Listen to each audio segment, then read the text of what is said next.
ازيكم عاملين ايه؟ يا رب تكونوا بخير. فيديو جديد.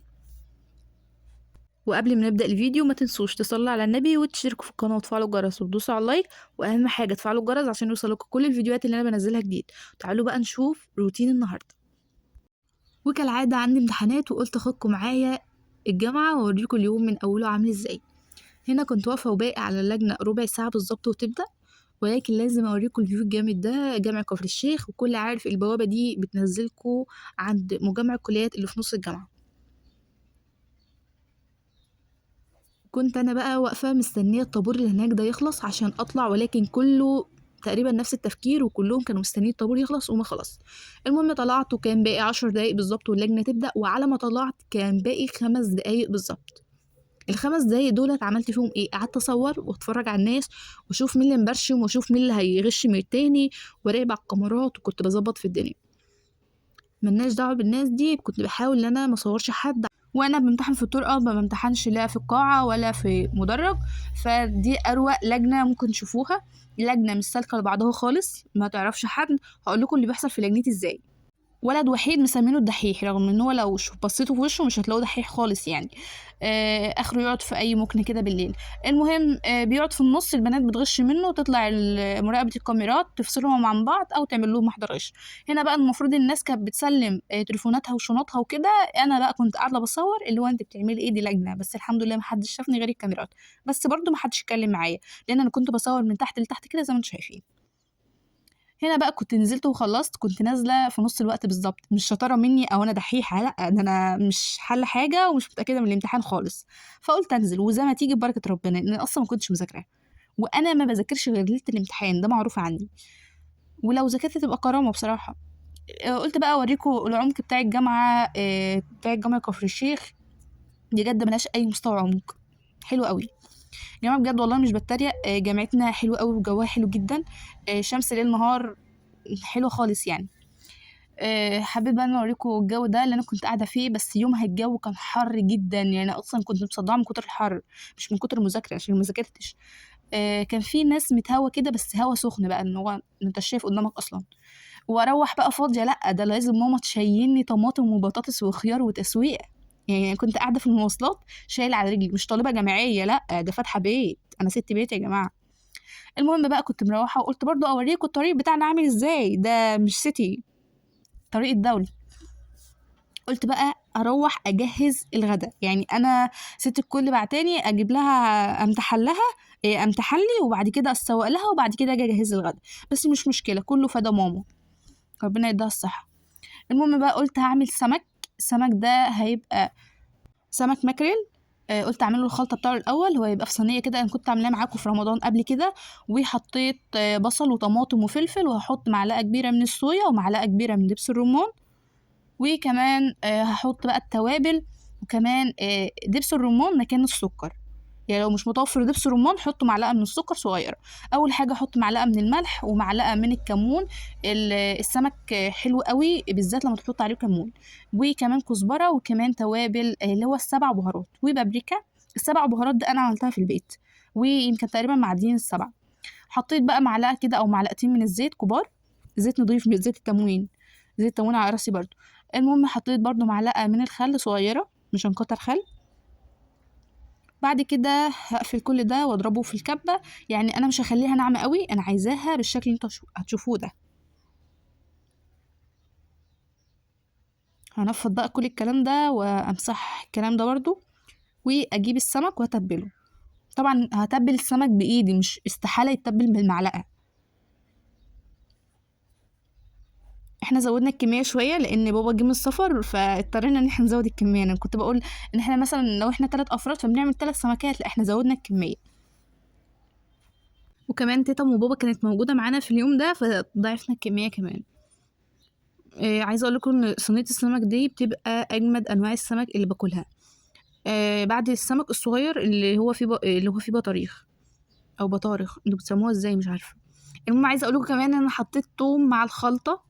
حوالي 3 فصوص توم كده على حسب كميه الخلطه اللي انت هتعمليها للسمك.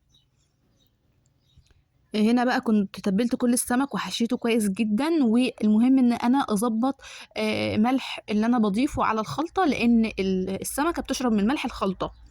وطبعا بكون غسل السمك كويس جدا بخل وليمون وملح، ولو مش حابين تضيفوا خل تمام. المهم ان الخل ده بيمنع ريحه الزفاره، وكمان الليمون حلو قوي للسمك، وطبعا ميه يعني اكيد كل ده. تعالوا بقى نجيب حلة ونعمل فيها الرز اللي هو الصيادية أو الرز الأحمر على حسب ما انتوا بتسموه. أول حاجة هضيف كمية من السمنة وكمية من الزيت، حوالي معلقة سمنة ومعلقتين من الزيت.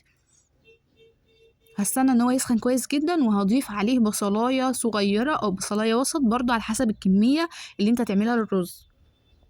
وهبدأ بقى ان انا اقلب كويس جدا لحد ما البصلة دي تحمر خالص. انا عايزة درجة اللون اللي هتاخده تكون غامقة جدا، يعني هنا كانت كمان في نص الاحمرار شوية. هبدأ بقى ان انا اقلب كمان لحد ما توصل باللون ده. هزود عليه معلقتين من السكر، انا ضفت معاكم معلقة، ولما الكاميرا فصلت ضفت كمان معلقة. هنا بقى هجيب مرقة، مكعب من المرقة، وهضيف عليه مية سخنة مغلية كمان من الكتل، وابدأ ان انا ادوب المرقة دي كويس جدا. وطبعا هضيف ملح مع المية برضو، وهضيفها على البصلاية أول ما تبدأ للون ده.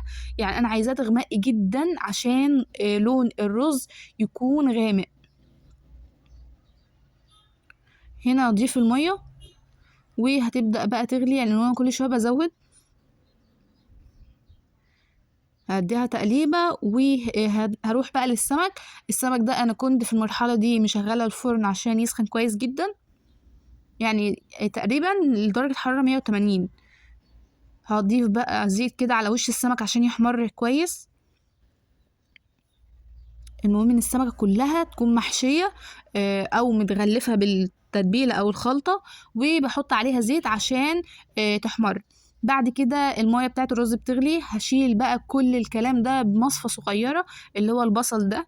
في ناس بتضيف الرز والبصل موجود عادي على حسب رغبتك، فانا بقى بشيل البصل ده كويس واتأكد ان مفيش بصل، لان انا حابة ان هو الرز يكون من غير بصل.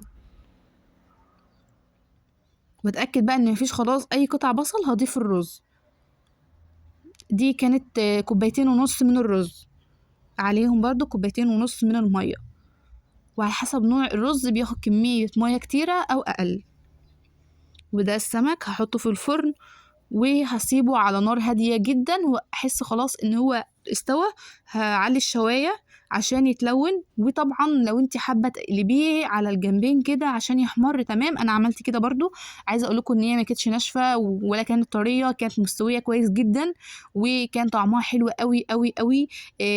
والسمكه دي على حسب نوعها، يعني لو هي نوعها كويس جدا هتبقى معاكي بقى سواء مشويه او مقليه او في صينيه، على حسب نوع السمكه. نوع السمكه هو اللي بيحكم على طعمها. وده الرز اللي احنا عملناه.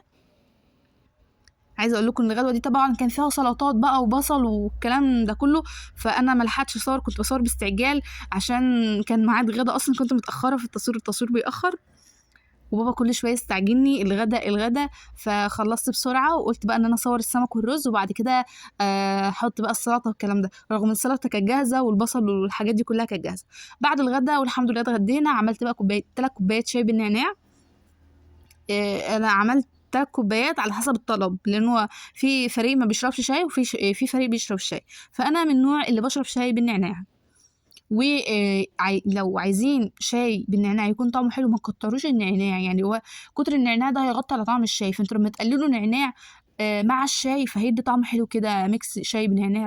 عايزه اقول لكم ان استيكر الرخامه ده انا غيرت نصه على حسب الاستيكر اللي كان باقي، اما الاستيكر التاني هشيل كل الاستيكر بقى الموجود حتى اللي انا لسه مجدداه وكده، ونجدده مع بعض في فيديو يعني، بس دلوقتي ما وعدكوش بصراحه فيما بعد، لان الاستيكر ده بدأ يشد كده من قدام بس هو لما انا شلت النص اللي انا جددته كان حلو خالص، ما كانش لازق في الرخامه وعامل سواد وكده. يعني الستيكر ده من نضيف من عند جروب حبل ومشبك اللي انا كنت سايبه لكم اللينك قبل كده في الفيديوهات. ده روتين النهارده. ما تنسوش بقى لايك واشتراك في القناه وتفعلوا الجرس عشان يوصلكم كل الفيديوهات اللي انا بنزلها جديده. وما تنسوش تقولوا لي رايكم تحت في الكومنتات، وتقولوا لي لو انتوا حابين اجرب حاجه جديده معاكم قولوا لي عليها في الكومنتات. واشوفكم في فيديو جديد في رعايه الله.